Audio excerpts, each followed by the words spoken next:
أعوذ بالله من الشيطان الرجيم. بسم الله الرحمن الرحيم.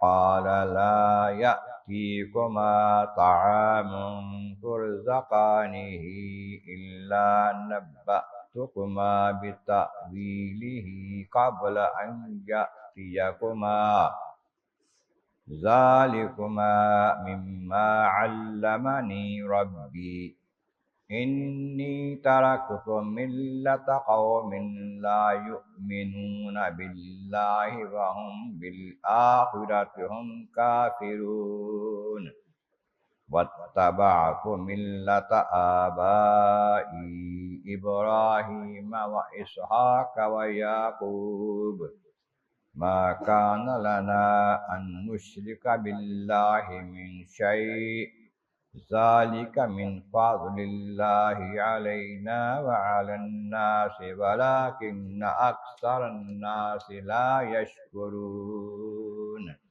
صدق اللہ العظیم. حمد و ثنائے رب کریم اور درود و سلام بر سید خیر الانام کے بعد سورۃ یوسف کی آیت نمبر 37 اور 38 تلاوت کی گئی ہیں، جو 12ویں پارے کے 15ویں رکوع میں ہے۔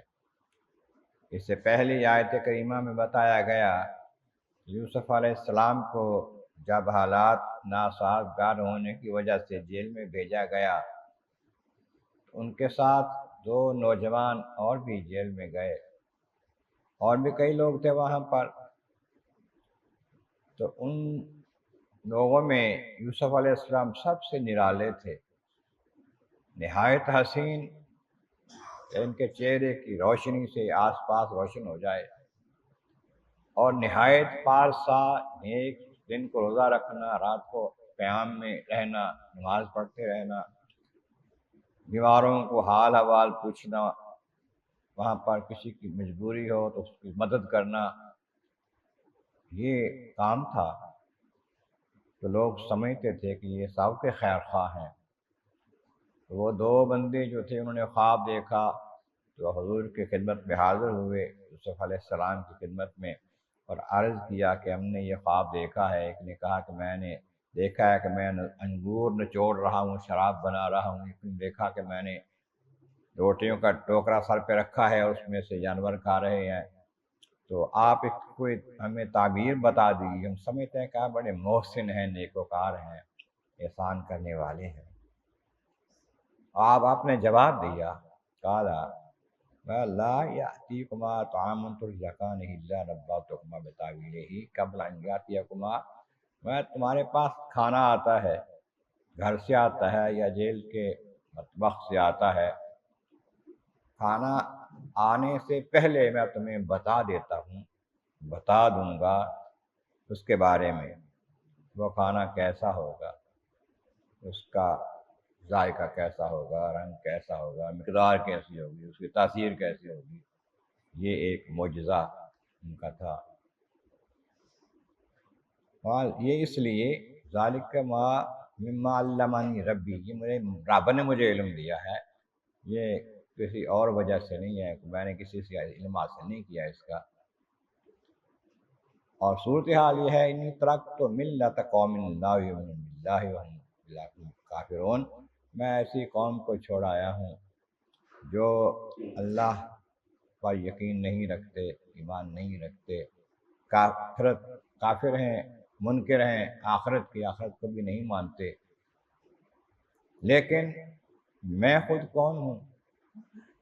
واتبعت ملت آبائی ابراہیم و اسحاق و یعقوب، میں نے تو اپنے آباء و اجداد، باپ دادا ابراہیم علیہ السلام، اسحاق علیہ السلام، یعقوب علیہ السلام کے دین کو اپنایا ہے، انہی کے دین کا ہوں میں، کہ میرے آباء و اجداد ہیں، باپ دادا ہیں۔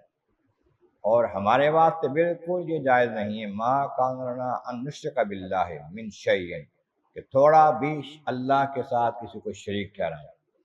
شرک تو ہمارے لیے بالکل ممکن نہیں ہے۔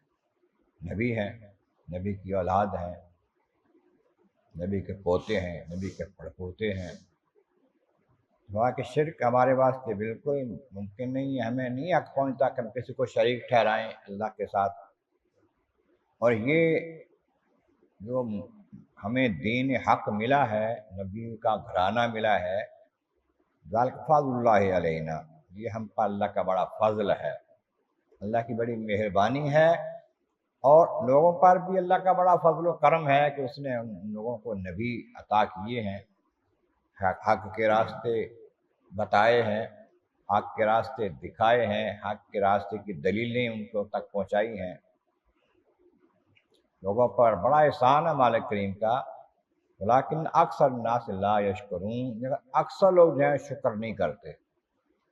اللہ تعالیٰ جل شانہ کی وحدانیت کو تسلیم کر کے ان دلائل کو، معجزات کو، نبیوں کے پیغامات کو دیکھ کر سن کر ایمان نہیں لاتے اور شکر گزار نہیں بنتے، بلکہ اپنی ڈگر پہ چلتے رہتے ہیں، شرک کفر کرتے رہتے ہیں، بت پرستی کرتے رہتے ہیں۔